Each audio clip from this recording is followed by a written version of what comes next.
seeing a lot of Ford factories right now. One where they just made the Mustang apparently, and then also a stamping plant, whatever that means. So I bet we'll see a few more going into Detroit now. We're going to go visit the museum there, the historical museum, which is nice. It's free. It's actually really interesting there. I want to go to the chocolate factory. And we might check out a chocolate factory. There's one where they have an assembly line that you can see. And we heard there's an Amazon store in Detroit as well. So let's go check that out. Yes. If we have enough time.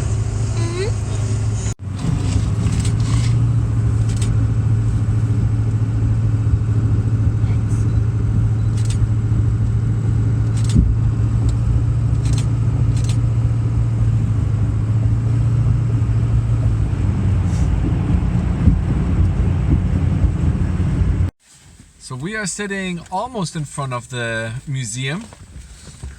Nice thing is in Detroit there are actually 4 museums that are free. One of them is only free on Fridays, first Friday of the month. That one we're not visiting since it's not Friday and it's not the first one of the month. But the other 3 sound pretty interesting, and the one we picked out today we'll show you in a minute. We're just sitting here having our lunch. Parking at the museum is $9 for the whole day. If you park on the street, it's only $1 an hour, maximum of 2 hours. So that's what we're doing. And we're sitting right here in front of the Detroit Public Library. Melanie said it's supposed to look really cool on the inside, so we'll have to go check that out too. How are the sandwiches? Good. Yeah. Eli, do not give me the thumb. Do not. You'll be making sandwiches tomorrow. Yeah, there you go. And then we might have to check out that chocolate factory. That is free apparently too, and they have lots of samples. I've stand corrected, they don't have a production line. Those chocolates don't have doors or anything.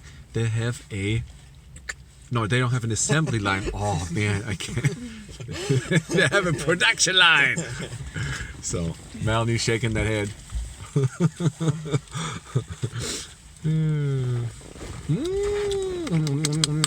Yummy. Sandwich, please? So we are inside the Detroit Historical Museum, and they have a couple different levels here. We are on the basement level now, and here they have the historical streets of Detroit. So you can walk the streets, look at the old drugstore, bicycle store here. I feel like I'm back in the 1800s. It's really neat. Out there it says the 1870s. Well, looks like they just put tree trunks down, not cobblestone or anything. What is this, dentist? No, that's a barber. He's shaving him. Darf ich jetzt ein Foto?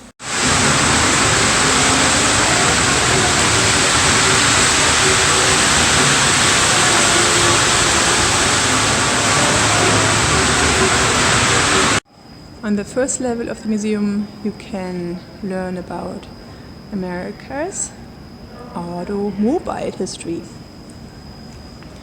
It explains just the development, I guess you can say, of the car industry. How they started out with this first car, and how it developed into the cars we have nowadays. And they also have this assembly line here. Henry Ford came up with it. At that time, before he actually developed it, it took over 12 hours to build a car, to build one car. And they had to do everything by hand, and the assembly line made everything a lot faster and easier for the workers. And as soon as they had that, it only took a little over 5 hours to produce one car. So it made a lot of sense to use that, and yeah, they still use that nowadays and improved it. This part of the museum, also on the first level, right next to the music lab, talks about the sport history in Detroit. It starts with the 1900s, or 1900, then moves over to 1930. It's kind of hard to see because of the words here. And then here we are already in 1950 to 1979. And on this side, 1980 till today. And I didn't know that in Detroit,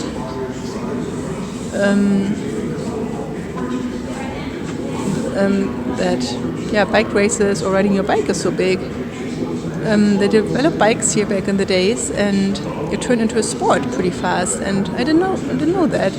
Also, when you drive through the city, you can see all the bike lanes. I really like that. It's kind of reminds me of back home, and they're doing a good job with that. I mean, I don't know if it's everywhere in the city, but as far as I could tell, it's a big part of it, and it's on the side of the street. It's marked. You're not allowed to drive on it or park on it, and it has a protective lane right next to it to make sure that cars notice that. This part of the museum explains or talks about the musical heritage here in Detroit.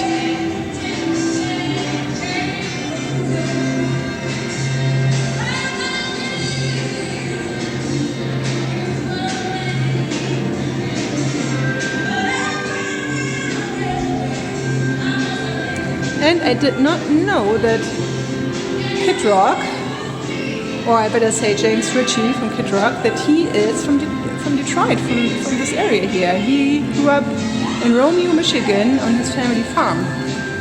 Did not know that. And Linus, what can you do there? What are you doing?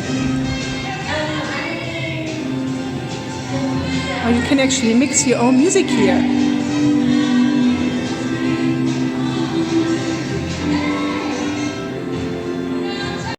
Ooh, dirty dancing music.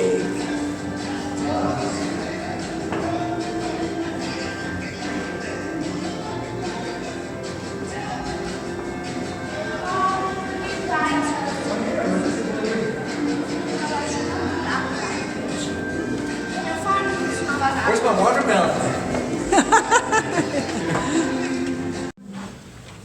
So we are in the upper section again of the museum. Here it explains how it went from frontier to factory state or city, and it is definitely worth a visit if you are in the Detroit area. Come to this museum. You can find out all about how it first went from beaver trading with the French and the Indians to become part of the United States in 1796, and then essentially expanded when the beavers were gone into industrial, plentiful with all the natural resources here. And it's just, it's a, for young and old, this is a nice museum to visit, and just to find out about the interesting history that Detroit has to offer. So I'm very impressed by it. So this part of the exhibit explains about slavery and how Detroit was instrumental in helping lots of slaves become free, and how there were safe houses on the way, the secret underground railway, and so that slaves had a way of getting away from their owners. We are on the hunt for the Amazon store. The Halloween store, I don't know. Go to the Halloween store, and there's an Amazon store inside of the mall. It should be here somewhere. We are looking for the Amazon pop-up store, but all we see is Outdoor World, it's Halloween, H&M, place. I need to get my costume. and the moon. What? I need to get my costume. It's in the Halloween store. Yeah, we can go look. We need to buy it. We do? We just ate a twisted churro. It's churro. Churro. Okay, let me lock it here. You take over. So we found the pop-up, and it's not what we expected. It's a lot smaller, kleiner. Darf ich mir das Up. HW10 So it's not the store we were thinking about. Wir haben ja das HW10 50, so wie bei Dragen. Ah, okay. So yeah, they have a couple of Guck das mal an. specially selected items, which we're not looking for, or maybe A handful of items. a handful of items. Yeah.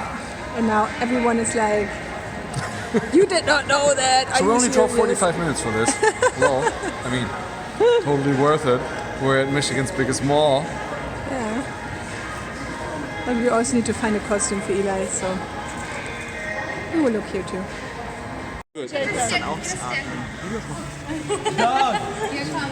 Okay. Okay, Amy, für die Freunde zu Hause. Thank you.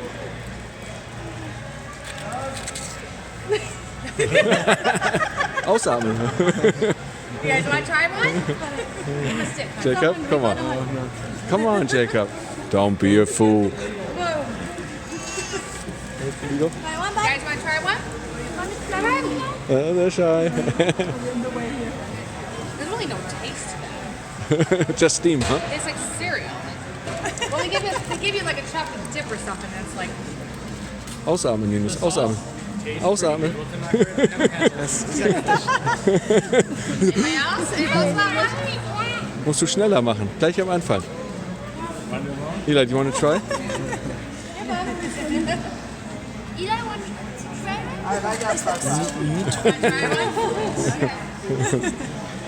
Was ist das hier? Der Drachenatem. Immer was Neues hier, du. Immer was Neues. Want to try one? Okay, go this way. Eli, ausatmen. Ne? Wenn du drauf beißt, musst du ausatmen, Eli. Push hard. There Oh, you go. oh, oh. Harder. Jetzt aber. Oh. Not gonna be able to do it. Got it? Jetzt aber schnell in den Mund. Okay, eat it.